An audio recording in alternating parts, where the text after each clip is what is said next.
cuando los ricos se hacen la guerra, son los pobres los que mueren. Jean-Paul Sartre.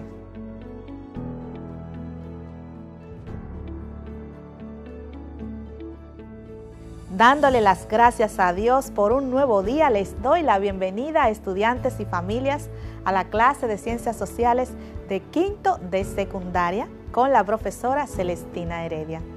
Agradecemos su compañía desde sus hogares para caminar juntos por esta ruta del aprendizaje, confiada en que nuestros esfuerzos tendrán buenos frutos. Les recomendamos colocarse en un lugar adecuado para que podamos aprovechar lo mejor posible los temas que abordaremos y dispongan de los siguientes útiles escolares: cuaderno,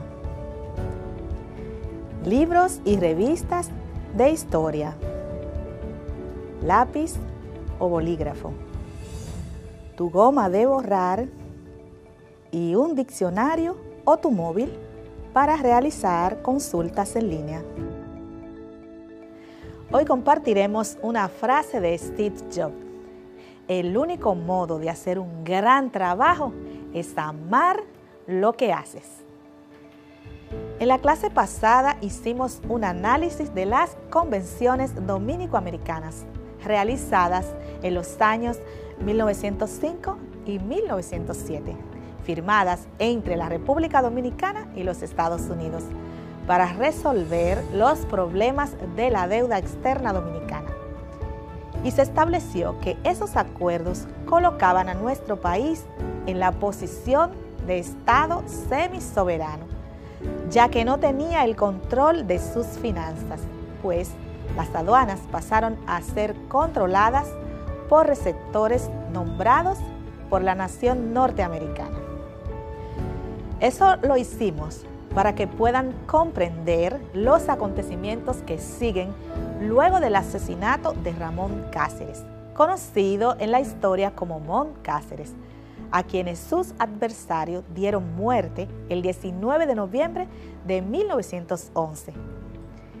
En la clase de hoy estaremos viendo crisis económica e inestabilidad política a la muerte de Ramón Cáceres hasta la injerencia de los Estados Unidos en la República Dominicana en 1916. Y el propósito de nuestra clase es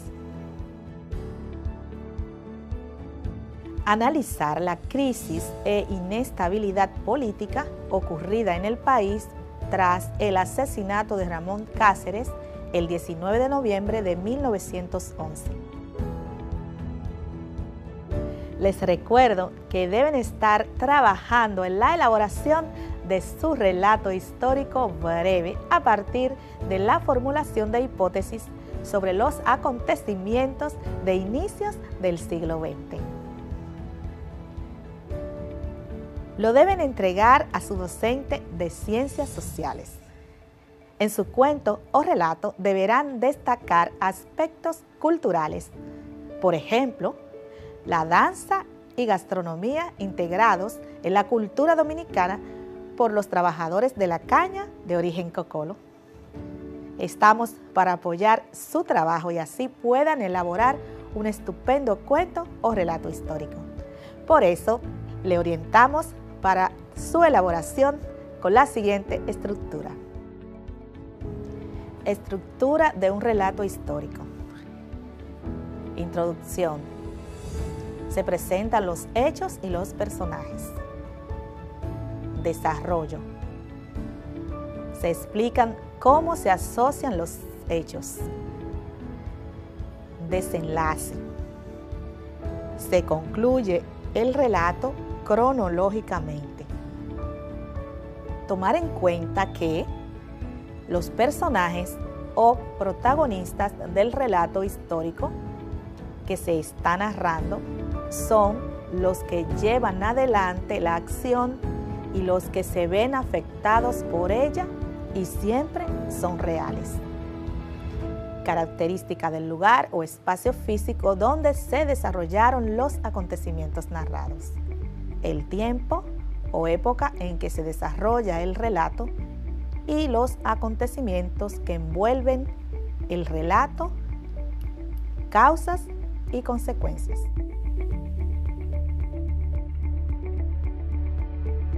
Los conceptos claves que tenemos para la clase de hoy, de acuerdo a la Real Academia Española, son los siguientes.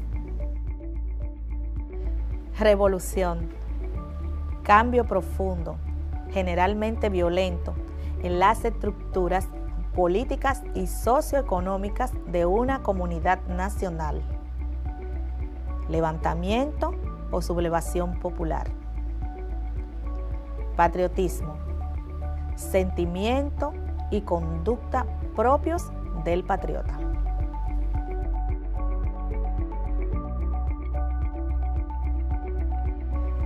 Para el desarrollo de la clase de hoy les haré las siguientes preguntas. ¿Han utilizado alguna vez la frase "el que a hierro mata, a hierro muere"? ¿Se la han escuchado decir a sus abuelos u otros mayores? ¿Saben de dónde viene la frase? Como siempre, nuestra mayor prioridad son sus aprendizajes. Por eso, veamos las explicaciones históricas relacionadas a esa frase. Su origen se encuentra en la Biblia, en el Evangelio de San Mateo, capítulo 26, versículos 51-52, en el que Jesús pide a uno de los que estaban con él que guarde su espada, porque el que mata a espada perecerá por la espada. Conceptualmente, cabría preguntarse si en su origen primitivo esta frase proviene de la ley del Talión, del Código de Hammurabi, primer código de leyes de la historia, escrito en Babilonia en el siglo XVII a.C., y su famoso ojo por ojo y diente por diente. Esta frase fue uno de los dichos más populares tras la muerte de Ramón Cáceres el 19 de noviembre de 1911, en consideración a que fue partícipe del asesinato llevado a cabo en 1899 contra Ulises Heró. De acuerdo a los datos históricos, Cáceres se mostraba muy seguro y no detectó a tiempo la trama que se organizaba en su contra. Ahora conozcamos qué acontece luego de su asesinato. Estén muy pendientes de los datos que les servirán para elaborar su relato histórico. Con base en los escritos del historiador Filiberto Cruz Sánchez, la muerte de Cáceres abrió otro de los tantos períodos de la historia dominicana donde predomina el caos y la insurrección caudillista. Los años comprendidos entre 1911 a 1916 son muy parecidos a los que siguieron al derrumbe del gobierno de los 6 años de Buenaventura Báez y los posteriores a la caída de Ulises Heró. Cuando desaparecieron las dictaduras, las anarquías políticas se puso en movimiento y las energías guerreras enseñoreaban la vida pública dominicana. Los gobiernos fuertes tan solo opacaban por algún tiempo los ímpetus caudillistas. Tan pronto desaparecían, los caudillos y caciques estallaban como volcanes. Era el apogeo del desorden que sirvió de pretexto para las nuevas dictaduras o para justificar la intervención extranjera en la República Dominicana.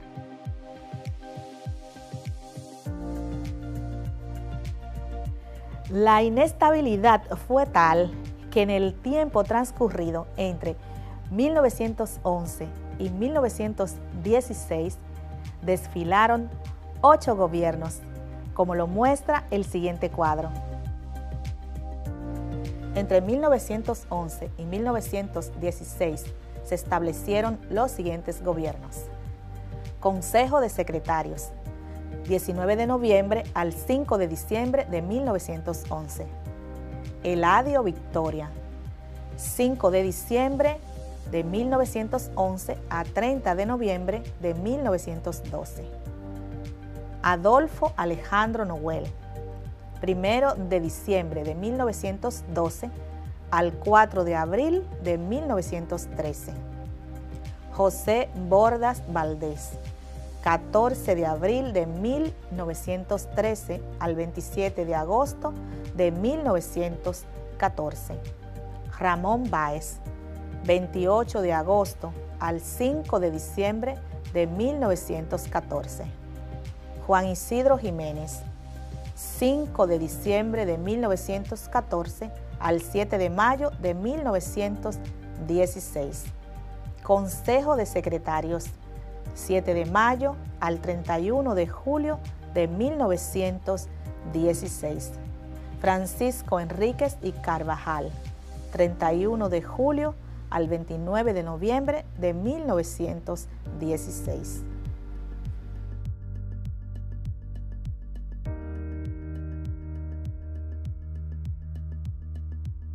Como hemos podido ver, a pesar de los grandes logros en infraestructura y construcción, el gobierno de Cáceres y su Guardia Republicana no pudieron someter y eliminar el caudillismo regional, quienes estaban enfocados en lograr el control de la administración pública estatal, y esto motivaba sus revueltas. Tras la muerte de Cáceres, se hizo cargo del gobierno un Consejo de Estado, hasta que el Congreso eligió a un nuevo presidente, ya que no existía la vicepresidencia. Alfredo Victoria, jefe de la Guardia Republicana, quien no alcanzaba la edad requerida para asumir la presidencia, presionó al Congreso para que su tío, Eladio Victoria, ocupara el cargo. ¿Alguna vez han escuchado hablar de la Guerra de los Quiquices? A Eladio Victoria se le conocía con el apodo de Quiquí, y la Guerra de los Quiquices se conoció a los enfrentamientos armados de los grupos de opositores del gobierno de los Victoria, ocurridos durante su gobierno. Ahora conozcamos los detalles. Eladio Victoria empezó a gobernar en diciembre de 1911. Su designación provocó indignación y en el sur y el Cibao se iniciaron movimientos armados donde se unieron horacistas y jimenistas. En la línea noroeste, Desiderio Arias se lanzó con centenares de seguidores en contra del gobierno de los Victoria. Alfredo Victoria, en respuesta a esos levantamientos, desató una persecución de todos los opositores, dándose una lucha que duró casi todo el año de 1912. Fue la guerra civil más feroz que había conocido el país, tan sangrienta que a ese año se le denominó el Año Rojo. En Montecristi y la frontera, los alzados tomaron los fondos de la receptoría de aduana y cubrieron sus gastos de guerra, afectando los intereses de los Estados Unidos.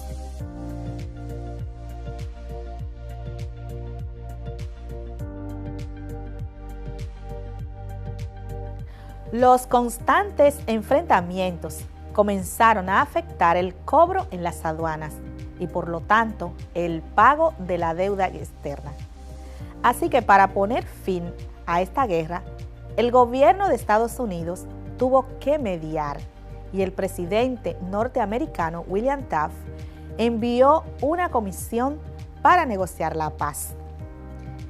Esta negociación, que involucró a los Victoria, los líderes de la insurrección y la comisión estadounidense, se convino a establecer un gobierno interino encabezado por Adolfo Alejandro Noel, popularmente conocido como el arzobispo Noel, quien también había participado de las negociaciones de paz. Y la renuncia del presidente Victoria se dio el 26 de noviembre de 1912. El arzobispo Noel comenzó a gobernar el 1 de diciembre de 1912.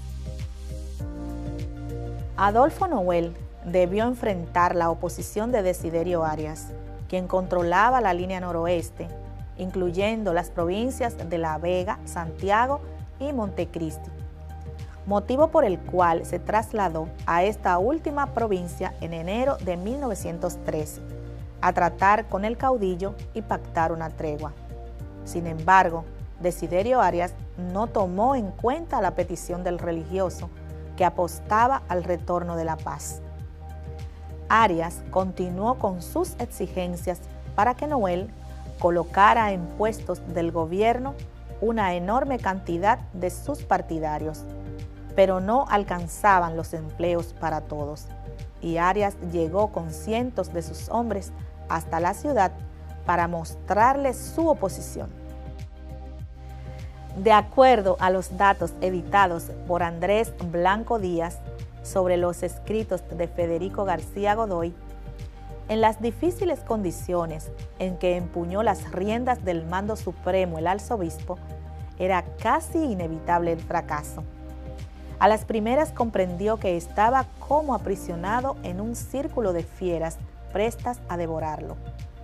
Mansa oveja de Albo e Inmaculado Bellón, estuvo durante varios meses amenazado de las dentelladas de los lobos que convirtieron el palacio arzobispal en su cotidiana guarida. Viéndose acorralado e incapaz de gobernar, el arzobispo Noel terminó renunciando en marzo de 1913.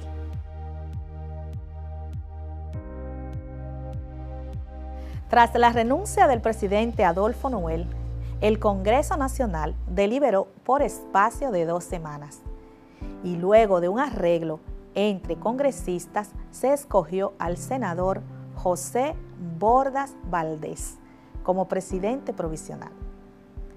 Bordas Valdés fue gobernador de Puerto Plata y Santiago y participó en la revolución en contra de los Victoria. Según lo acordado por el Congreso, ocuparía la presidencia durante 1 año, hasta la elección de un presidente constitucional. Conozcamos la gestión de Bordas Valdés. José Bordas, desde el principio, dio muestras de aprovechar las elecciones próximas para quedarse en el poder. Pese a las inconformidades de los horacistas por las designaciones que había hecho en su gabinete, estos no tomaron las armas contra su gobierno, pero se sintieron traicionados cuando los despojó de la administración del Ferrocarril Central Dominicano, administrado por el ingeniero Alfredo Ginebra, un prominente horacista. Para ellos, esa administración representaba una fuente de ingresos y de empleos para sus partidarios. Los horacistas se sublevaron el 1 de septiembre de 1913. En la revuelta, Horacio Vázquez se proclamó presidente provisional, pero Bordas contó con el apoyo de Desiderio Arias y el apoyo diplomático y militar de los Estados Unidos, haciéndoles saber a los insurrectos que no reconocerían un gobierno de facto y la Receptoría General de Aduana en su poder no le entregaría los fondos para su desenvolvimiento.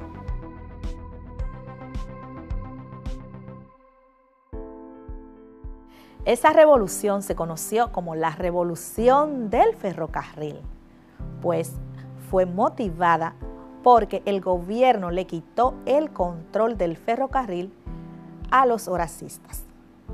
Los revolucionarios fueron disuadidos por los representantes del gobierno norteamericano y acordaron de poner las armas, mientras Estados Unidos se comprometía a velar por la limpieza de las elecciones que se celebrarían en diciembre para escoger a las autoridades de los ayuntamientos y los diputados de la Asamblea Constituyente que produciría las reformas legales que posibilitarían celebrar elecciones presidenciales en junio de 1914.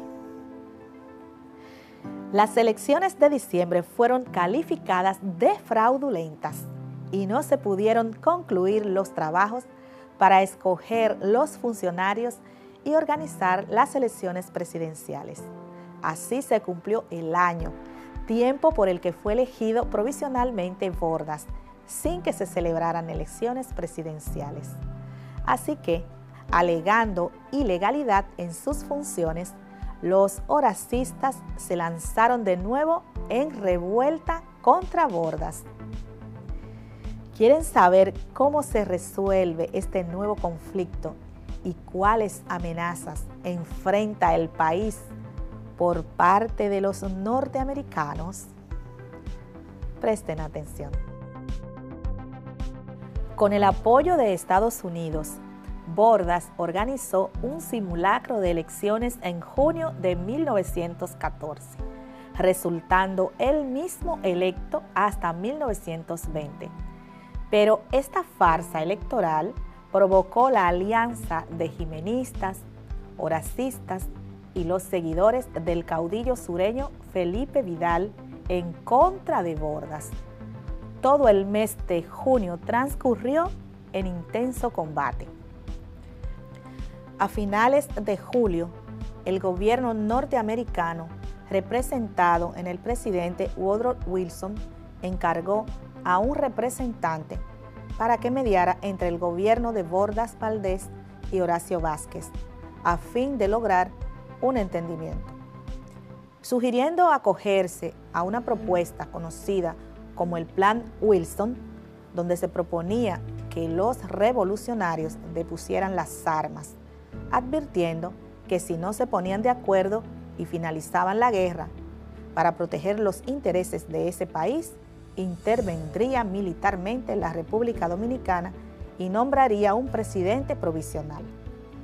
Estas amenazas se correspondían con la política exterior de los Estados Unidos en América Latina, según la cual esa nación no reconocería gobiernos surgidos de rebeliones, sino de elecciones libres. La propuesta se aceptó.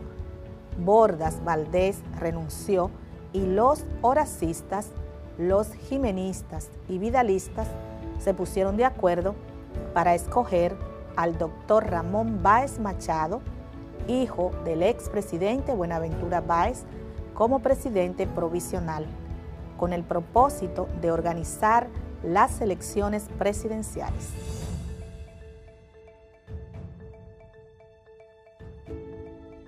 Báez Machado tomó posesión el 27 de agosto de 1914 y tendría 3 meses para organizar el certamen electoral, el cual se celebró en octubre. En esas elecciones se debatieron los principales caudillos de la época, Juan Isidro Jiménez y Horacio Vázquez. Aunque los comicios resultaron reñidos, Jiménez ganó las elecciones y tomó posesión el día 5 de diciembre de 1914. En su segundo gobierno, Jiménez tuvo que enfrentar las presiones del gobierno estadounidense para realizar varias reformas y crear 2 cuerpos militares bajo su control y además aceptar un consejero financiero que supervisara los gastos del gobierno. Las demandas se hicieron a través de una nota diplomática conocida como la Nota 14, pero no fueron aceptadas y el gobierno dominicano expresó la firme decisión de no aceptar la injerencia extranjera.